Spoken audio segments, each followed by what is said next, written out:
When they are home, when they are. And they seem very, very confident. And they're like persevering. They're like, I'm not gonna quit.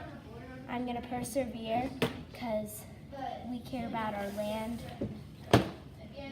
a lot, and they're willing to die for it. 1931, so it would be 77 years after removal. And number 2 is based on what you see in the painting. Describe what everyday life was like for members of the Shawnee Nation living in Oklahoma in 1890. Of the image, I see that there's many trees. It doesn't look like there's many like herbs or things that you can eat, but it just looks like there's a lot of trees, so it doesn't look like there's many things. You're on image? Yes, I am image. And so it says, the second question is, how would you describe the ways in which the Kickapoo people are traveling?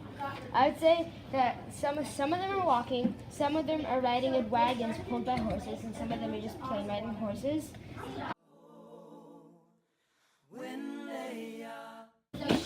It's basically like this beautiful setting. Yeah, I love Florida. It's so pretty. And then I think the next one should be when they've settled in and the Americans come and say that they want their land.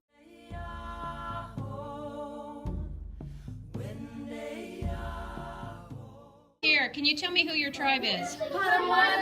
And what is it? What's going on in the scene? So this is the fighting scene.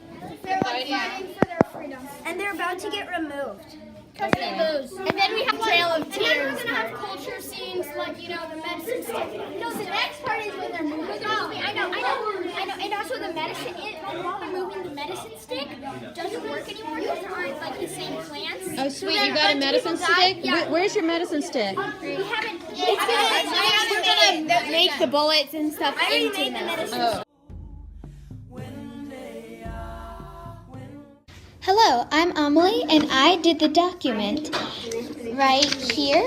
And Jesse Douglas wrote it, and it was basically his journal while he went when he went with the Native Americans on the death trail, and it was called the death trail because so many people died, and they had to cross 2 states, and so.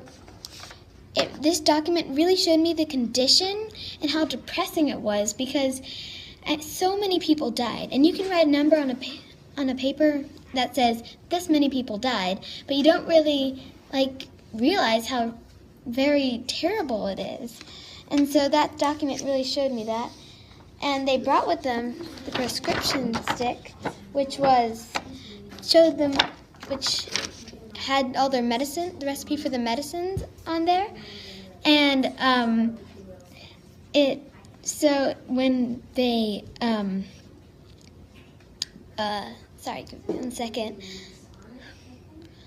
So when they went across the states, not all of the ingredients grew there, so they couldn't use it, which was very terrible. So I was the Kickapoo Treaty, and this is the paraphrase transcription, and the official treaty was completed in 1832, which was 10 years after the Treaty of Edwardville was completed in 1822, and the Treaty of Edwardville promised that they would have the land permanently that they were on, the Kickapoo tribe. And it says right there, the Treaty of Edwardville completed 1822. And the Kickapoo were given $18,000 in exchange for moving off of their land, their promised land. And they sent, it says right here that they have asked that $12,000 of that $18,000 were sent to the Superintendent of National Indian Affairs, and it was going to be used to pay off debts. But that only left the Kickapoo with a pretty small amount of money, and so the government promised them in the treaty supplies and food and water and other sources to get through the removal trip, but they didn't give them that. And I partnered with the quote because the quote is, "At one time, our people owned all the land in this country. We have a right to have at least a small portion of it." And this was by Raul Garza, a former Kickapoo leader in 1981. And I chose to pair with this because the Kickapoo tribe was moved over 5 times. They were removed from Indiana and they went to Oklahoma, and then the U.S. government broke another treaty that they had promised, and they moved the Kickapoo to Texas. But that didn't work because right then the Texans were fighting for their freedom, and so the Kickapoo were booted back down to Mexico. There they were given a land grant by the Mexican leaders, but U.S. soldiers came down the border and they rounded up the Kickapoo tribe and brought them back, only so they could be moved another bajillion more times.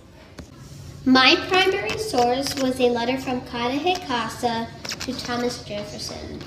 It was written in 1802. Some of the people mentioned or involved in the letter were Casa, the writer, Thomas Jefferson, the receiver, and some Shawnee women and children are also mentioned. This is what the document looked like. And so anyways, my primary source, the letter, helped me understand how unfair removal was for the Shawnee.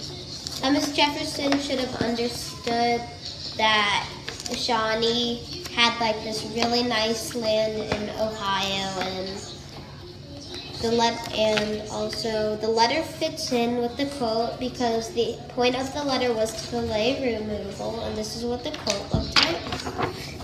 I'm going to read it. "We know wherever we may go, your people will follow, and we will be forced to remove again and again, and finally arrive at the sea or the other side of the great island." The great island is North America, meaning the Pacific Ocean, and then they would be compelled to jump off and perish. There would be no more room to the poor Indians. Casa, as told by John Johnson to I think Thomas Jefferson. And so, anyways, the quote basically says,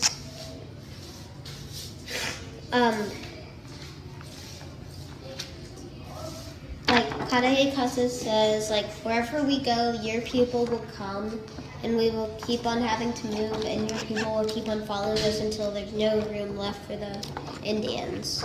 And that's what I learned from my primary source.